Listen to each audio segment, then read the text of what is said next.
Hi, everyone. This is Sarah Callahan. I'm the project director for the NAPH Safety Network. I want to thank everyone for joining us this afternoon. We're going to provide you an orientation and overview of our data collection system and tools. Primarily, we'll be focusing on one based on the CDB collection tool that UHC, the University Healthcare Consortium, is working with us on. It's one of two. There's also a web-based portal that we'll be using to collect the process measures, and Alan Juris from UHC will touch on both today. But I just wanted to take a few moments at the beginning here and talk a little bit about the overall project to make sure everyone was sort of oriented towards, the work we've committed to do with you for the next 18 months as part of this hospital engagement network that the NAPH Safety Network, or the NSN as we're calling ourselves. So the NSN, as I said, is a hospital engagement network. It's one of 26 funded through the public-private partnership, the Partnership for Patients, which was it's funded through the Affordable Care Act, and its main goal is to improve the quality, safety, and affordability of healthcare for all Americans.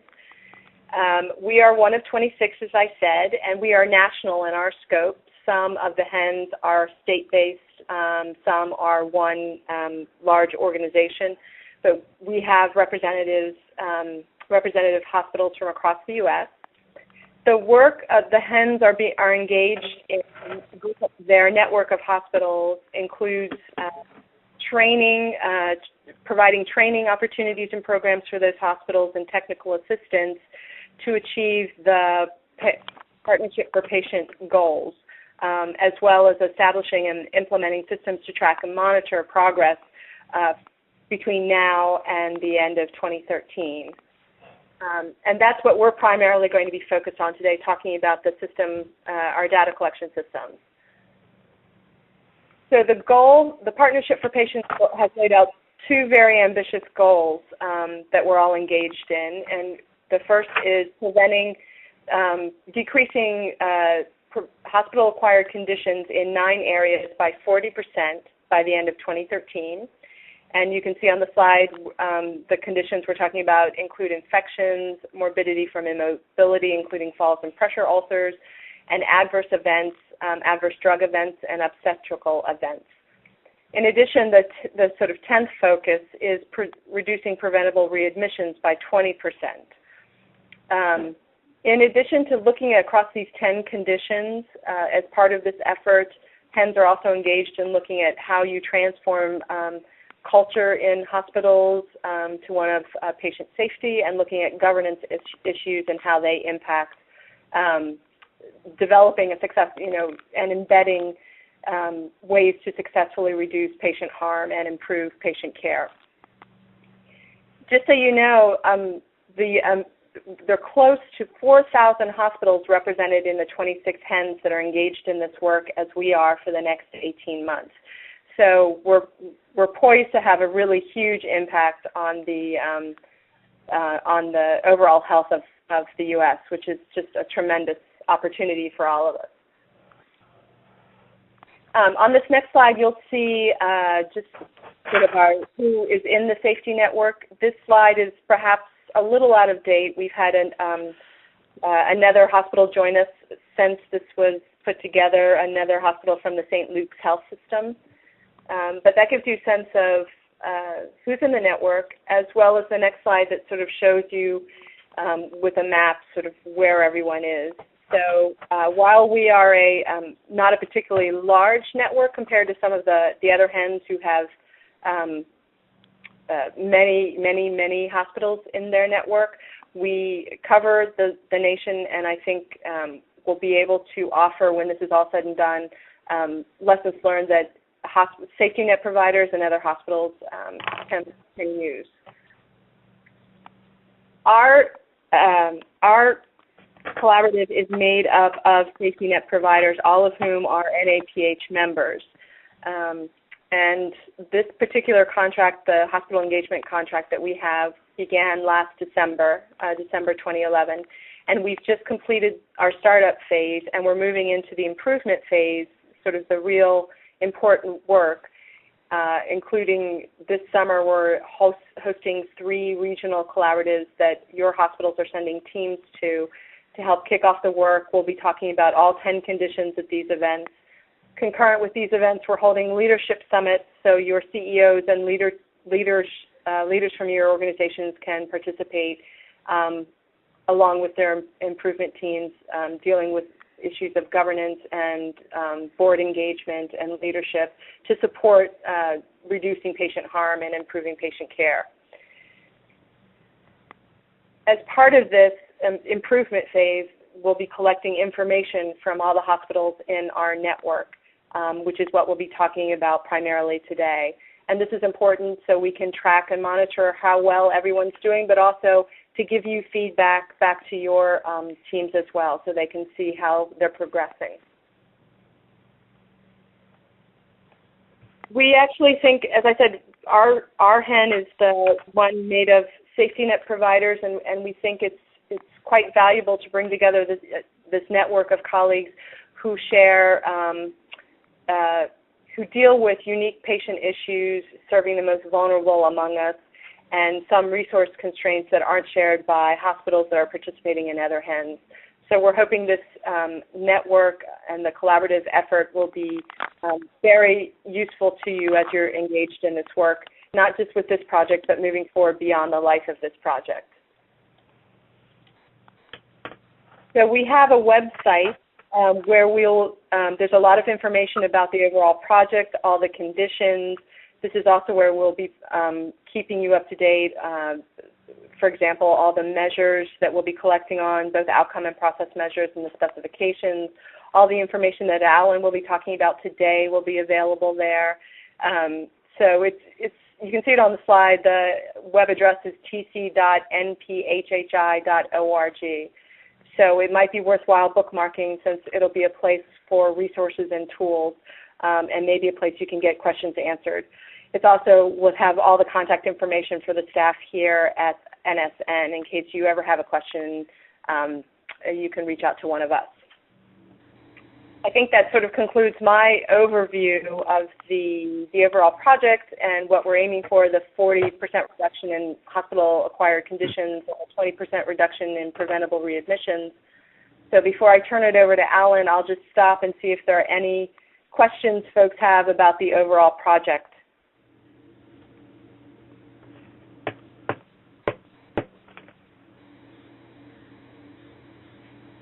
Okay, so I'll take silence as no questions, but if anything occurs to you, please just sing out. I think everyone has an open phone.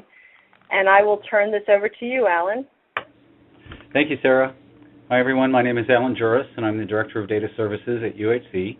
Many years here at UHC with experience collecting data, scrubbing data, and making sure it's accurate and complete. So I'm going to be your best friend during the course of this ramp-up time. When we start thinking about the necessary data that you need to build, and we have 2 hospitals that I recall from the early sign-in portion, Santa Clara Valley and the LA County. You're already in the database, so you won't necessarily need to be building any data files. We already have the data from you. It'll only be for those hospitals that are not currently sending data to UHC. The target for the first test submission is inpatient discharges only, occurring during calendar quarter 3, 2011, July through September. We'd like to have that by the end of this month, 1st of August. Aggressive timeline, but the files are not that complex, we don't believe, so they shouldn't be too challenging to build. And we'll certainly get into the details of what that means a little bit later. Realize that it's going to take multiple submissions of the test period before the data is acceptable. There will be bugs, there will be hitches and hiccups, and we'll have to keep trying again and again until we get that quarter 3, 2011, July through September data in good standing and ready to go. Once we are at that point, I'll say send me the next quarter sequentially. That would be October through December 2011. I want to see a repeat of success we had with the quarter 3 data. It should be as good as or better than our best version of the quarter 3 test period. Once we have that 6 months of data put away, we'll look at forward fill, January through May 2012, to get you current as of today. And August 1st, that May will change to June. And we'll talk about how routine submissions are handled once we get into the specification in greater detail. Next, we'll talk about some history. We'd like to get January 2010 up to our June 2011, or the beginning of our test period, so we have that historical information to trend.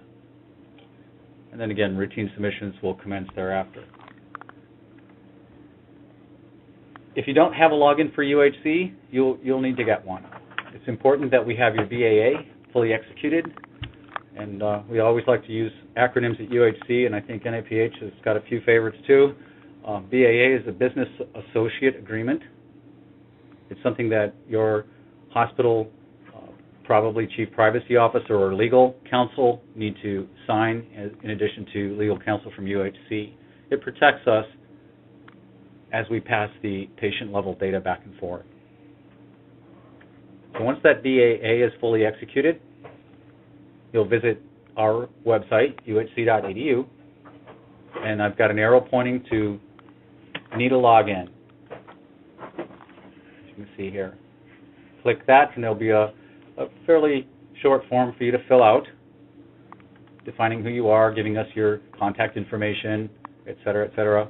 You'll get an account and password within about 24 hours.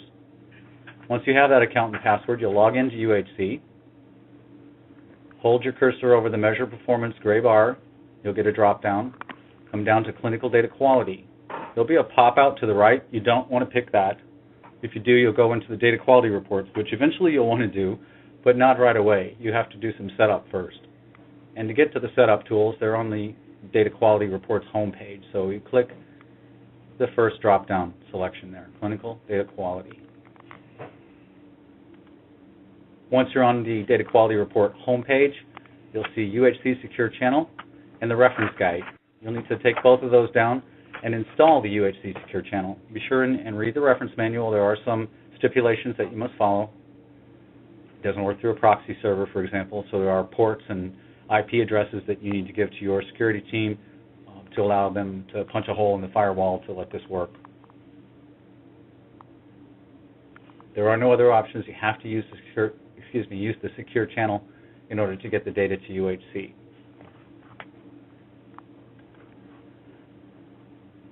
Any questions before we dive into the deep technical portion?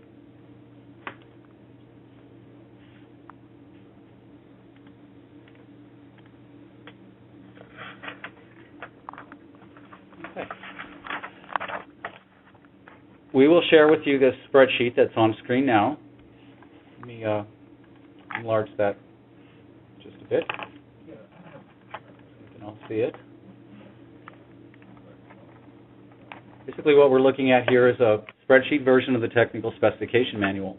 It's sometimes easier to get an idea of what we're asking you to send us if you can see it this way first. There are 4 files in play. The first file is the encounter file, the parent of all. And as I quickly move down the list of data elements, it's the encounter ID, which would be an account number or billing number on your side that uniquely identifies the visit. Patient ID would be your medical record number, date of birth, sex, race, zip code, admission status in the UB04 standard code set, point of origin, or formerly known as admission source, again, UB04 standard code set, admission date, discharge status, UB04 again. Type of encounter, 100% of your accounts are going to be I. We're only interested in inpatient.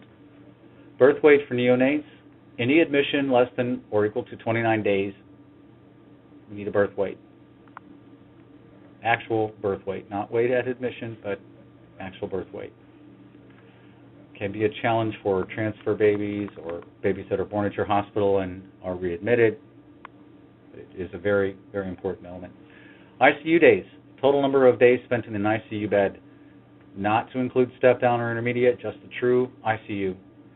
Primary and secondary payer at discharge, these will be your own internal codes to identify a plan. So if BX1 represents Blue Cross PPO, that's what you would put in the primary and or the secondary position as appropriate, BX1, your own internal code to identify a pair. Total charges, not to include professional fees. Those can be identified in your billing data by revenue codes 960 through 989. Do not include pro fees, just the total charge for the patient. Admitting diagnosis. Exempt unit service flag identifies if the reimbursement is per diem instead of Ms-Drg. Typically, those are psych, rehab, occupational therapy, or physical therapy. Ms-Drg, the national standard Medicare severity diagnosis-related group, Ms-Drg, appropriate for the patient's discharge date. Every fiscal year they change a little bit, so make sure we get the right one. We don't want any state versions or APRs. We want the true Ms-Drg. Hospital flag. If you have a hospital within a hospital, so you have a children's hospital embedded in the main hospital, you can flag the records to tell us on this side which are which. 0 is the main hospital, 1 is the children's hospital. You may not need that. You may not need that. Depends on your situation. Ethnicity flag. We collect ethnicity separately from race. We'll look at details on that a little bit later. Enterprise Master Patient Index. If you're a hospital system and you do have an enterprise number that identifies the patient that could be tracked across the hospitals, we'd love to get that. Admitted from ED flag. You all may know that in July of 2010, the EBC that controls the admission source and discharge status code sets, they retired the ED admission source code. This will be a way for us to then continue to learn and know about patients that passed through your ED, were seen and treated in the ED before being admitted as an inpatient. The next file, Encounter ICD-9 Diagnosis. Again, the Encounter ID here is going to tie back to the stay. Obviously, I can have multiple ICD-9s per encounter, so I would have multiple rows in this file. Diagnosis code, ICD-9. Sequence number, very important. I'll stress it now, and I'll remind you again later when we're looking at the spec in detail. Very, very critical element. If I have 5 diagnoses in this file for a single patient stay, I've got to find a row that has a sequence number equal to 1, telling me this is the principal diagnosis. The next has to be a 2, and then a 3, and then a 4, and a 5. I cannot have 1, 3, 4, 5, 6. I can't have 2, 3, 4, 5, 6. I've got to have 1, 2, 3, 4, 5. Has to be sequential, has to start with 1. Very, very critical.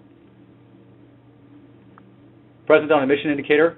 As you know, back in 2007, CMS instituted a POA flag for every diagnosis, with the exception of those ICD-9s that are considered to be exempt from coding.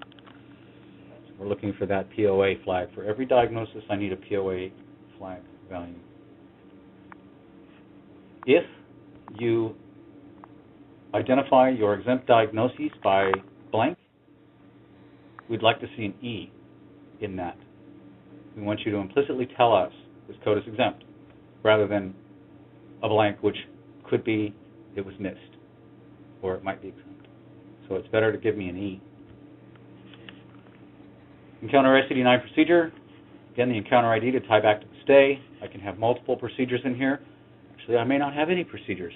Not every patient inpatient record isn't necessarily going to have some significant procedure performed such that HIM is coding them.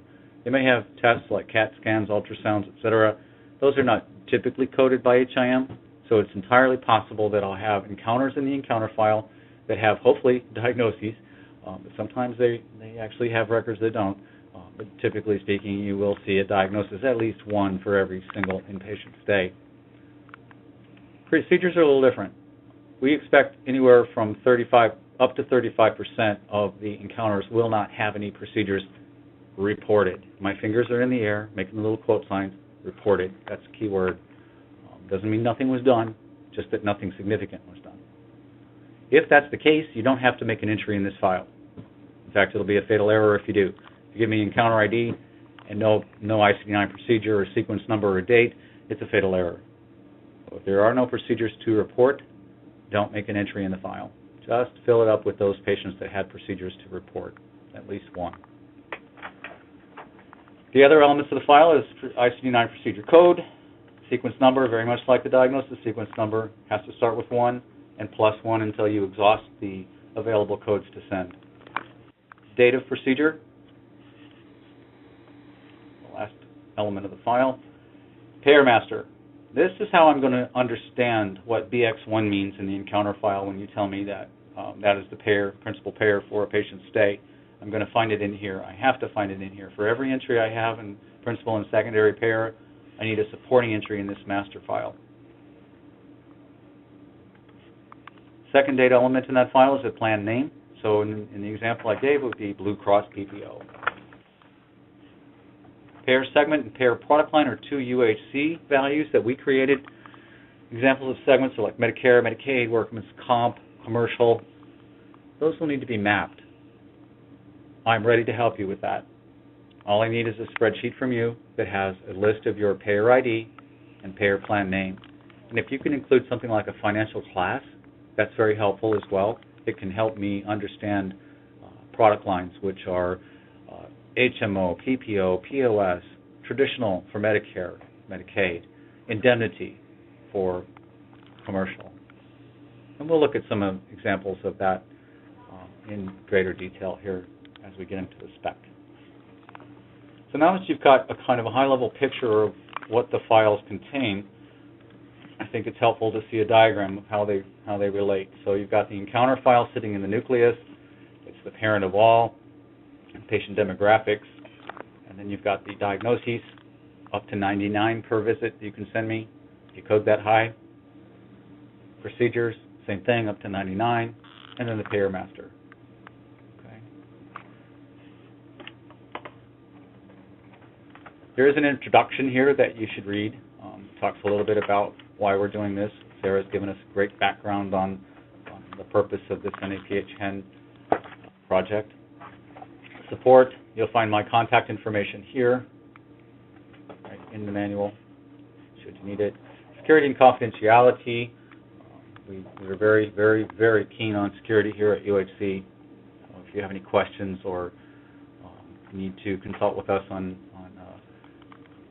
sending your data over and getting clearance, we're happy to have our security officer talk to your CPO or whoever is designated on your side to release the data. I promised to talk about the submission timeline overview. This would kick in after you've got your beta quarter up and done, your next quarter for success up and done, 6 months, the forward fill, the backfill, and it's now September, and you're ready to do your first routine monthly submission. Okay, so I've got data through May or June perhaps from you, and let's say that July is due now. September 1st, that's the first time we'll take July. We have a 1-month lag requirement. That allows the data to finalize, to become stable. Missing data elements get populated, chart reviews happen, coding changes. There's a long list of changes that are going to happen over time to this data. And so it's not our wish to exponentially increase the number of submissions we have to take in order to achieve that completeness and accuracy. So you may want to wait 30 days or you may want to wait 45 days before you send the data. It's entirely up to you. But know that you can't send it any earlier than 1 month. So you just pick a month. July, for example, you cannot send it before September 1st. Anytime on or after September 1st, you're free to send July data. When it's time to send July, send me May and June as well. In one set of files, just declare your time period as May, June, and July. I've already seen May and June, right? But send it again, because there will be changes. It's inevitable over time. And I can capture those changes if you send me what I think of as a rolling 3 months of data every month. When it's time to send August, drop May and send me June, July, and August. So when you add a new month to the front end, you drop an old month off the back end. Any questions before we move on? Okay. At this point, I haven't sent anything. I've only got the request. So do I need to go back to January and send you all my data files back to January? If you recall from the slide that we had on, let me stop sharing here and jump back here. On the slide about building the necessary data, we are going to have a target test quarter 3, 2011, July through September. That's the first data you're going to build and send to me. And I will test it and I will give you feedback. And you can expect that there will be a minimum of 3. I've been doing this at UHC for 22 years, so I'm spot on when I tell you it's probably going to take a minimum of 3 submissions before we get the bugs worked out of your extraction code. Okay, we're going to stick with that calendar quarter 3. I like to pick something that's just a little bit aged. If I work with data that's too fresh and too new, we could end up chasing things that are just a result of the data not being complete yet. So if we look at quarter 3, 2011, that's a bit aged. It's not really ancient, but it's a bit aged. It should be pretty stable for you all by now. So we'll stick with that quarter as our test until you're up to speed, passing all the rules, and data is complete and accurate, and we're satisfied with it. Once you have that quarter put away, we'll move on to the next calendar quarter, quarter 4, 2011. I now have 6 months of data in my hands from you. Then we'll work on the forward fill, which will be January through May, or perhaps January through June, depends on when we get to that point. We're going to keep marching forward in time, so this may change at some point to June or even July. Depends on how long it takes us to get through this first part with the test quarter and the follow-up test quarter. Once we're current, then we'll talk about a historical backfill. And since I have July 2011 forward, what I need is January 2010, calendar year 2010 if you will, and June of 2011. I'm sorry, January through June 2011. So January 10 through June 11. That gives us 2 years plus some change of your data for trending. Does that help?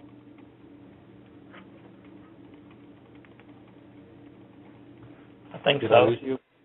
Huh? It confuses me.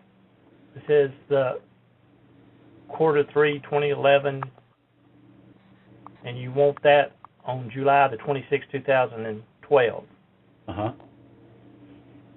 Okay. All right. That's what we'll do then. Okay. Very good.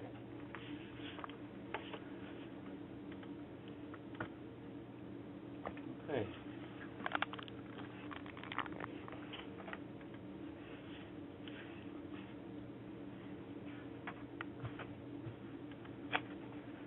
Getting into the general specifications at this point in the specification manual, we have strict naming guidelines you must follow for each one of the files, a data set code, followed by the hospital identifier, followed by a period start date, period end date. Okay. Here's an example of what an encounter file name would look like. ENC is the data set code, followed by a period. Your Medicare provider ID for the hospital, followed by a period. The start date in the 4-digit year, 2-digit month, 2-digit day format, followed by a period, and then the end date. In this example, we're talking about a month's worth of discharges, and that would be January 2011 data. If you're going to send me 6 months of data in one shot, you can do that in one set of files. Remember our 4 files: encounter file, diagnosis file, procedure file, payer file. If you're going to send me 6 months worth of data, then you just declare the very first day of the start. So if it's January through June, January 1st, 2011 would be the start. June 30th, the last day of the period you're sending me, 2011 would be the end. Start and end. You're telling me by this file name, I'm sending you this range of data, this period of data. Appendix C has the dataset acronyms in it. They're also easy to find here, and you might want to just print this page out and pin it to your wall. They're also here: ENC for the encounter, PDX for the diagnosis, PPR for the procedure, and PAY for payer master. So those are your dataset acronyms. Dataset code, ENC. Header trailer. Every file has to have the first line as a header and the last line as a trailer. The contents of the header are listed here. There's a format name, UHC header, format version 01. It'll always be 01 unless we notify you otherwise. Medicare provider ID, the start date, the end date. So just like the file name, and these have to match. If you're sending me January through June of 2011 and you're telling me that in the name, then the header trailer have to have the same information, starting on January 1 and ending on June 30. Dataset code, what file is it? In this case, it's the ENC. Dataset version 06. It'll always be 06 unless we notify you otherwise. Make some change to the data, add a data element, take a data element away over time, then we'll need to ratchet up the version probably to a 7. And then the creation date. What date did you create the files or the file? And this is what it would look like in the actual first row of the file. We're using the pipe symbol, which is generally found above the enter key. It's a vertical bar. To shift to get to it. Notice the dim letters at the end here, the bracket, CRLF bracket. We don't need you to hard code that. That's just meant to be the logical representation of the carriage return line feed. Okay. Trailer. Trailer looks very much like the header. UHC trailer, trailer format version 01, the provider ID for the hospital, the start date, the end date, what file is it, dataset version, and then the difference here is row count. Tell me how many data rows there are in this file that you've created. Do not include the header and trailer when you make that count, just the data rows. Just the data rows. And here you have an example of what a trailer would look like.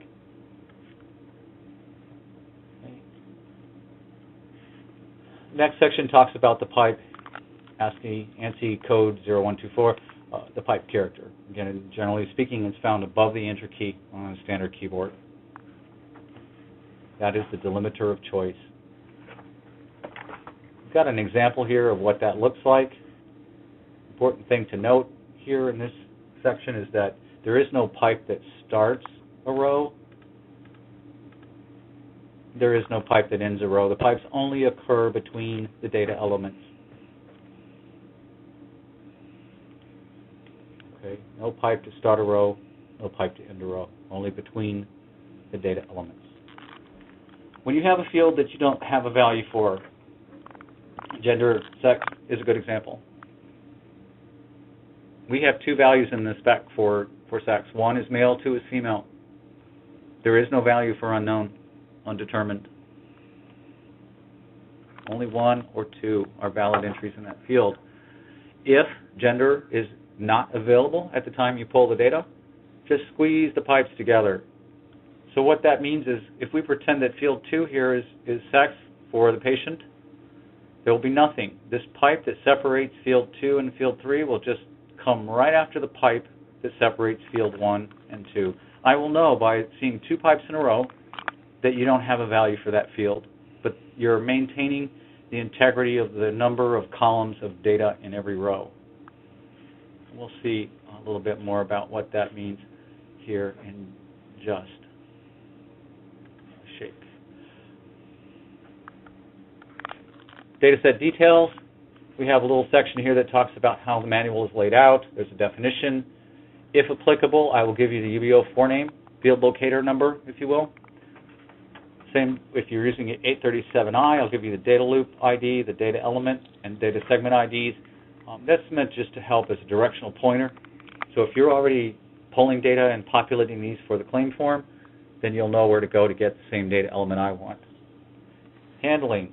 Any special instructions on the handling of the data in the field. Missing data, you'll see reference to null pipe throughout. Doesn't mean to insert an extra pipe, it just means that squeezing those pipes together. Maximum length, pretty self-explanatory. If you exceed that, it's a fatal error, and I'll be returning the information back to you so you can fix that and resubmit. Mandatory optional, everything is pretty much mandatory in our feed. We realize that there will be some data missing. If I didn't accept a little data with a little bit of noise in it, I would have no data at all. So we do have rules and thresholds on how much information can be missing. But for the most part, we've trimmed this feed down to its bare minimum, So we would expect that you should be able to provide every data element for the majority of the records. Class, is it numeric or is it alphanumeric? When we talk about the pipes in a row in the encounter file, I'll tell you in each section as we look at it, 23 pipes. Every data row has to have 23 pipes. That means 24 data elements. Remember, no pipe starts the row or ends the row, only between. So do a +1 on the declaration of the number of pipes, and you'll know exactly how many data elements are in the file. Encounter ID, we saw this in our spreadsheet. That's your account number that uniquely identifies the patient's stay. Don't scramble it. You may want to look that up, especially during the data quality routines where I'm telling you these 100 records caused a problem. You may want to actually look some of those up, backtrack into your system. So you're going to want to have the actual account number or billing number that the hospital uses. Only NAPH will have access. NAPH and UHC will have access to this information. The other hospitals will not see that detail level, patient level. Patient ID is your medical record number. Maximum of 15 on both of these patient identifiers, 15. Date of birth, like the header trailer, and the file name, 4-digit year, 2-digit month, 2-digit day, no slashes, no dashes here. We don't like to waste space with things we don't need. So it's an 8-byte maximum. And we see an example here of how we use the field locator number and the 837I information, should it be helpful to you. Sex, one is male, two is female, null pipe, there you go. So if you don't have a gender for the patient, you can just squeeze those pipes together. Doesn't mean to insert an extra pipe, just squeeze those pipes together. Race, this is a UHC list. We do try to match the U.S. Census in the available values within reason. Ethnicity is reported in position 22, but I went ahead and referenced it here so you could see them together. So I need you to tell me about the patient's race, the race field, and then I need you to tell me about the ethnicity. Is the patient of Hispanic descent, yes or no? Or unknown? Or patient is unable to respond and there was no family present to answer the question? Or declined, unwilling to respond? Same are available then for unavailable and declined, or available for race as well. Zip code. You can give me the 5-digit or the 9-digit U.S. only zip code.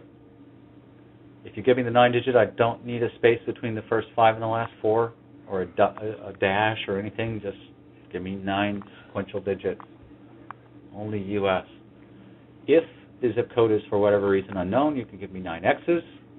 If it's a non-U.S. resident from Canada, we sometimes see patients from Puerto Rico, all Y's. And if they're a homeless patient, you can submit all Z's. Admission status, standard UB04 code set. If your hospital uses those in your system, that's great. You can just send them over, no mapping required.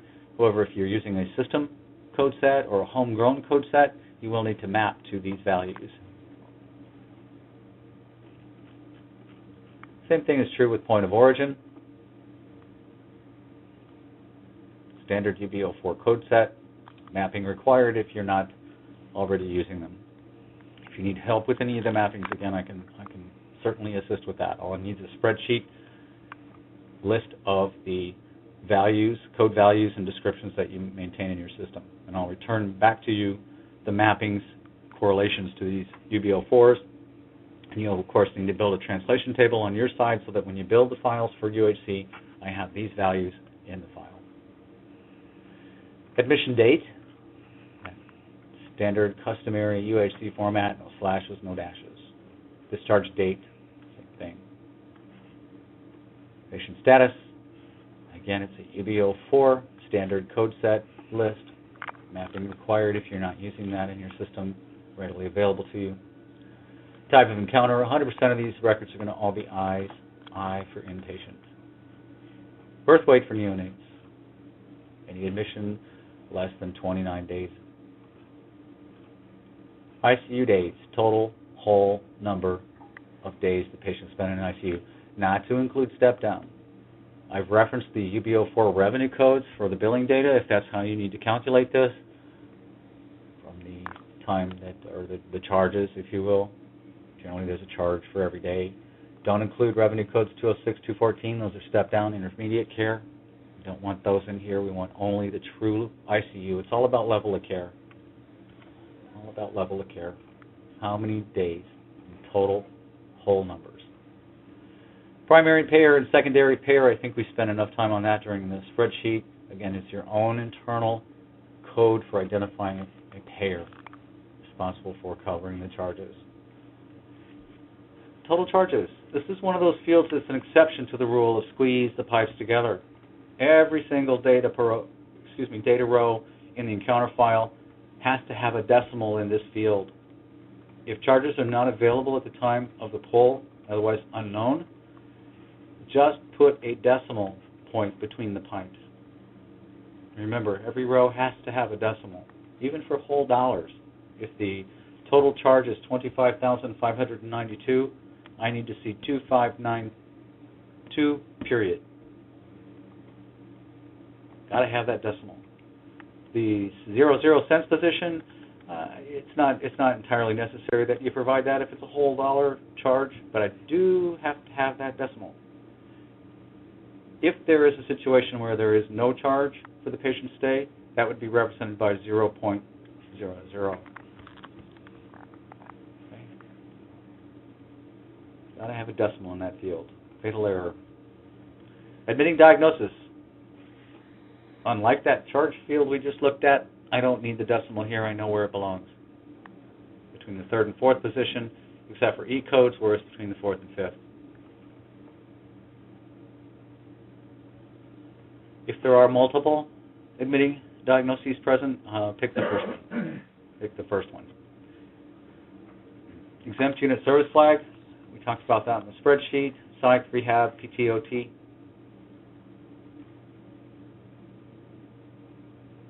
If you don't have such a thing or you don't know, default to 0. It's the best way. I know it says null pipe, but default to 0.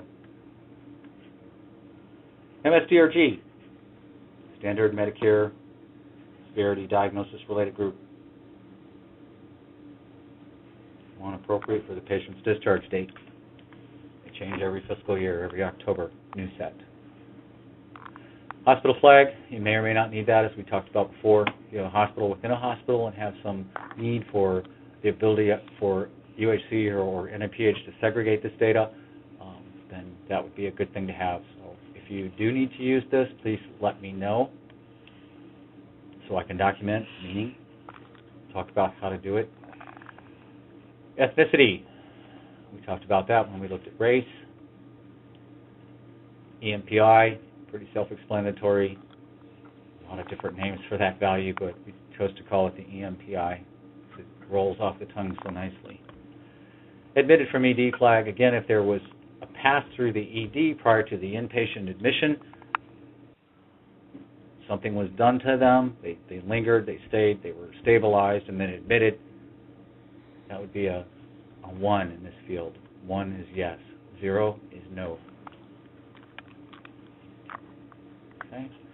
Moving on to the diagnosis file, 3 pipes, 4 data elements. First data element, encounter ID to tie back to the stay. The ICD-9 diagnosis code, remember no decimal here either. We know where it goes. We know where it goes between third and fourth, except for E's where it's between 4 and 5. Sequence number, we talked about that ad nauseum, but I will repeat it. I have to have a 1 to identify the principal. And that 1 has to be unique for that patient. One patient cannot have 2 principals.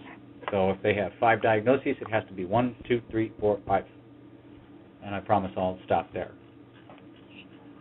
POA, presence on admission. These are the valid values, Y, N, U, W, and E. Those are determined by CMS.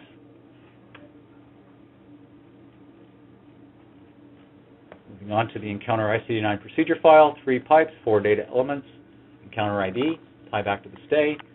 Again, if you have a patient that does not have any procedures that have been coded by HIM, there's no need to make an entry in this file. I expect a certain number of encounters to not have procedures reported. ICD-9 procedure code, again, no decimal, we know where it goes.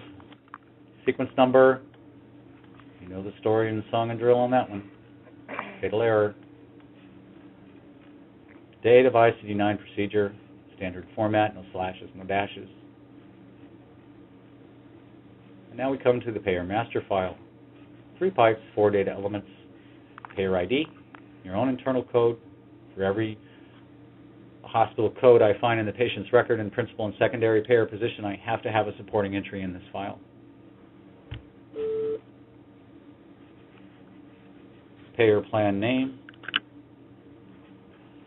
followed by the segment and the product line. And we'll get into some more details here about that in just a moment. So as I rattled off before, segments are commercial, private, Blue Cross, Hancock, Mutual of Omaha, Aetna. Medicaid, Medicare, you do have some programs, Blue Cross, for example, as a managed Medicare program. That would fall under Medicare, not commercial. It's really a Medicare plan. So again, I can help you with the mappings. More than happy, a lot of experience there.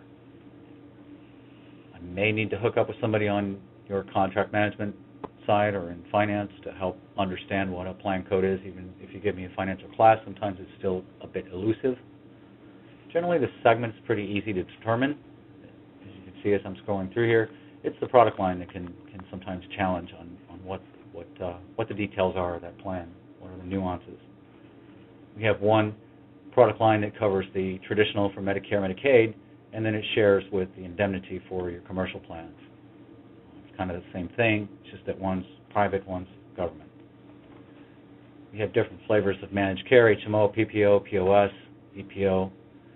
One of the things I want to point out is that, in case you try to do this on your own, is that Medicare Medicaid do not use HMO as a product line. They have their own dedicated managed care product lines, 9 and 10. As we scroll on through here, you'll see a table at the end. This will show you the valid combinations of segments and product line.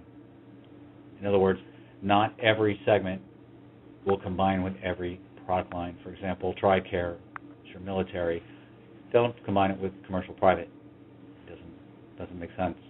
It has its own segment. Military combines with TRICARE, with VA, with the transplant network. Okay.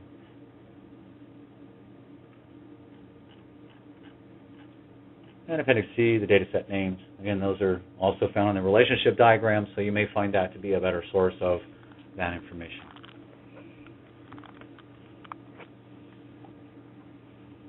And that concludes the tour of the data spec. Are there any questions about what we just covered?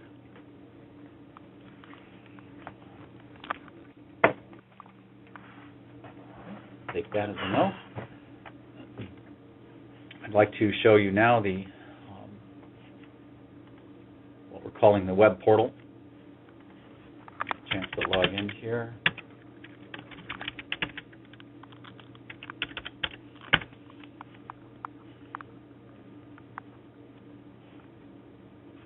This is nearing completion for the development portion. It's still in our test environment.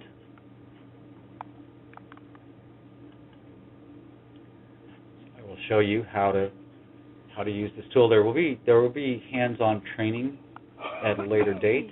I don't believe we have anything determined yet, but at a not too distant future, we'll have a series of webinars where we show you exactly how to use this tool. My forte is not this piece, but the raw data that we're going to collect from you. But I can give a fairly good representation of how this tool is going to work. So if I come in here and pretend that I am Kearney Hospital, Massachusetts, I'm going to create a new batch. Uh-oh. naturally, while we're recording, we have a little issue. Maybe if I pick one of my favorites, Albany, be a little more cooperative, perhaps. Nope.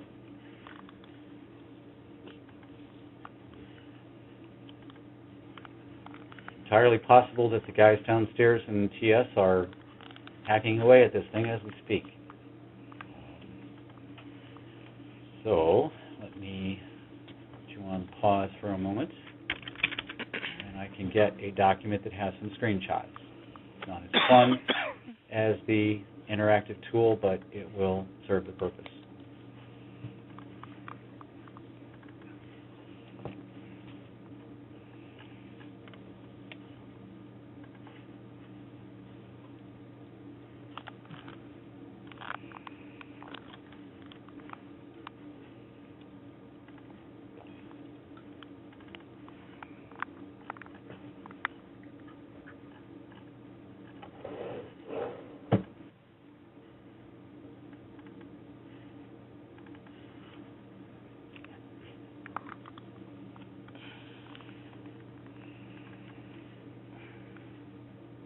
Okay.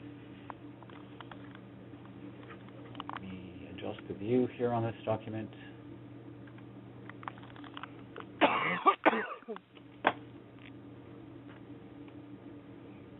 Hopefully you can all see that.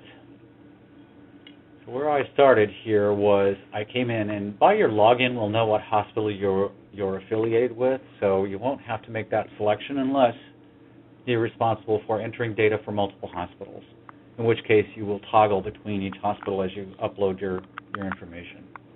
And you can also select the quarter. That'll be required. It should default to the most recent, but you may need to make adjustments if you're going to go and do historical information. Create new batch is what I picked. I'd hit next. It's going to bring up this screen, which will have the measures listed, and then an area for you to manually enter the numerator and the denominator, and then save it or submit it.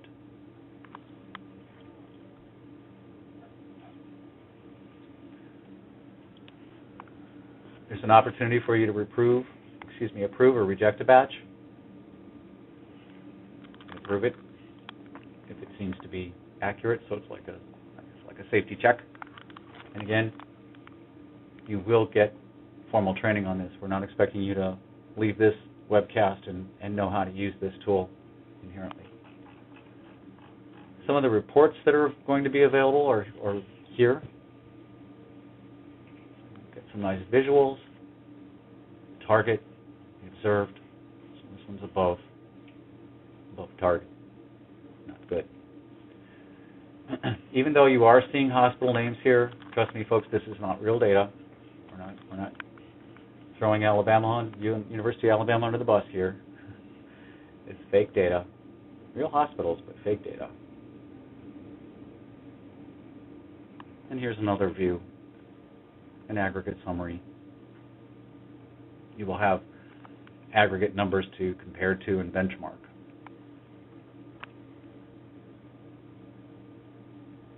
Okay. Anytime you see the little blue button, hover over it and it'll give you a nice little window explanation. So what is catheter-associated urinary tract infection? How did we find that? How do we identify that? The UHC hack definition. I'll tell you how we qualified cases for that measure. Any questions about the web portal?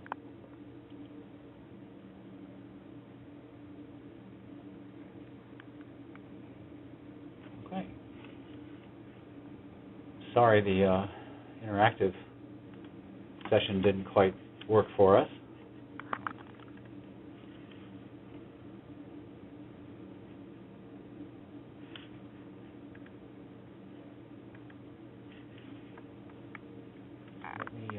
Return back to our slide deck here. Get to the last page. This has Sarah's contact information as well as mine. And as you saw, my contact information is in the spec manual. And Sarah will very grateful that she will be sending you copies of everything we looked at today, the slide presentation, the technical manual, and the spreadsheet.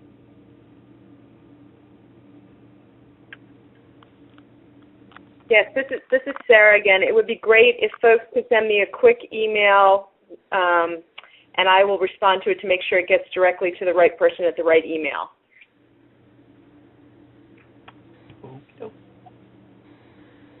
And Sarah, if they're wondering if their BAA is complete or not, that would be you that could help with that as well? Yes, if you're wondering where it is in process, just when you send me your email to say that I can respond to and send you the materials, just let me know, and I can let you know whether we've received it and sort of where it is in that process.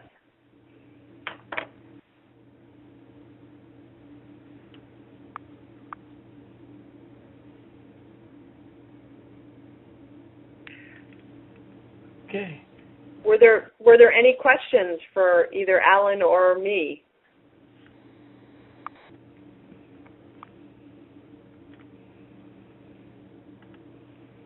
Not yet.